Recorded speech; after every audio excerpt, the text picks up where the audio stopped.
ginawa or wala kang naging participation. Ito ay yung kahabagan, yung mercy ng ating Panginoon sa atin. So sabi nga sa Romans chapter 5 verse 8, but God commanded His love toward us.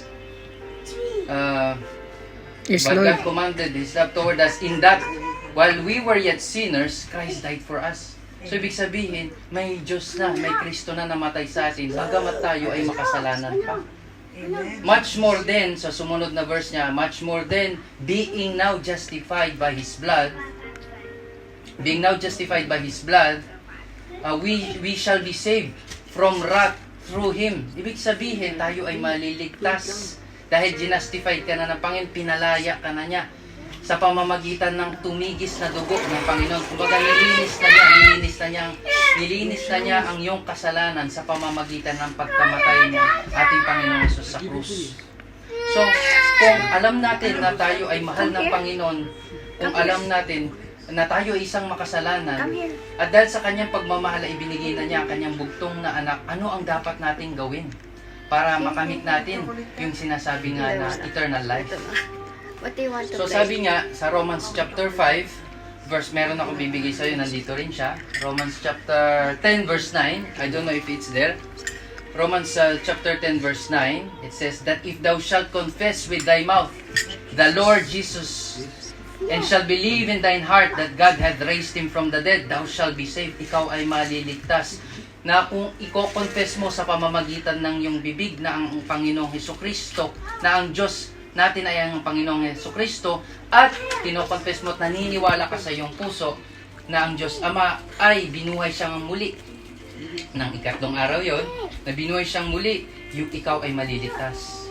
Ikaw pala ay maliligtas. Kumbaga, maniniwala ka, mananampalataya ka, at ang Panginoon mo sa Hesukristo, at siya ay namatay, inilibing, muling nabuhay sa ikatlong araw. Ibig yun pala ang salvation, at ikaw ay maliligtas. So ganun pala. At sinasabi niya rin sa Romans chapter 10 verse 13, I don't know if it's written there, for whosoever shall call upon the name of the Lord shall be Amen. saved. Ikaw ay maliligtas. Sino man, whosoever. Hindi niya sinabi na ang dapat mataas ang iyong mabait ka, ikaw Amen. ay sincere. Alam mo, sa totoo, yan yung mga bagay na akala natin makapagliligtas Yes, Lord. sa atin. Maraming mga mananampalataya na mas sincere pa sa atin. Yung mga sinasabi nila na miyembro sila ng ganitong relihiyon. Amen.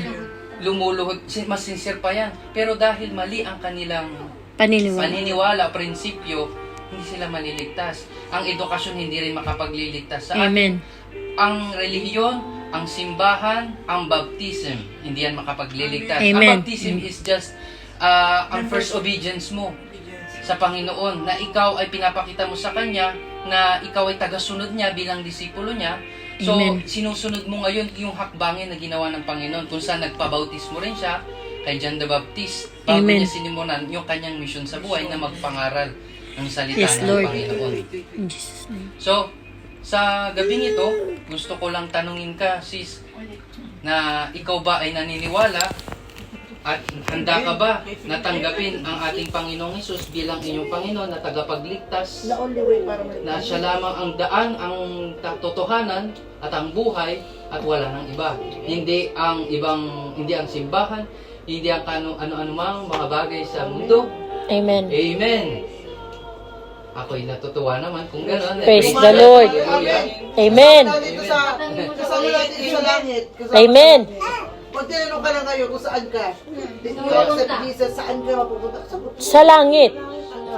If you confess that Jesus is Yes. the Lord, you will be saved. Ulitin natin ha, sa Romans chapter, kung nandyan man siya sis, eto makikita mo siya rito. Sa langit kasi, sa langit. Amen. Mo lahat. Hindi, Pero tentative ay yan. doon ang ano. Pero wala siya. Mamang, may Biblia ka ba dyan? Oo. Yung English. English. Ayun. Ay, ito may English to dito. Ayan, tama-tama. Okay, dito tayo. Sa Roma.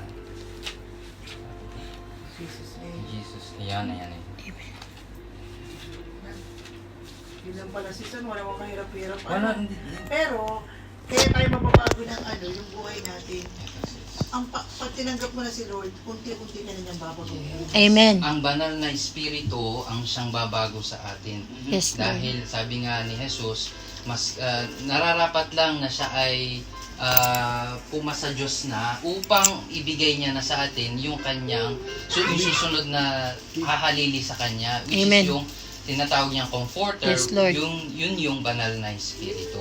So nakalagay diyan sa Romans chapter 10 verse 9, that if thou shalt confess with thy mouth the Lord Jesus and shall believe in thine heart Amen. that God had raised him from the dead, Amen. thou shall be saved. Ikaw pala ay maliligtas. Tas pala tayo. Amen. In Ligtas pala Jesus' name. tayo. In Jesus' name. Yes, yes, In yes. Jesus' name. Ay, pag tinanong ka, confident, yes, I am saved. Because, ano lang yun sa Tagalog, sis Ace, pag naniwala ka na may isang Diyos na bumaba sa lupa, nagkatawang tao, na ikatlong araw ay nabuhay na pinapatay at nabuhay na magmuli ka tatlong araw umakyat sa langit. If you confess doon sa ginawa niya sa cross of Calvary, you will be saved. Amen. At the Holy Spirit will guide you kung saan ka, paano ka maging mabait. Babaguhin tayo, sanctification, glory of glory.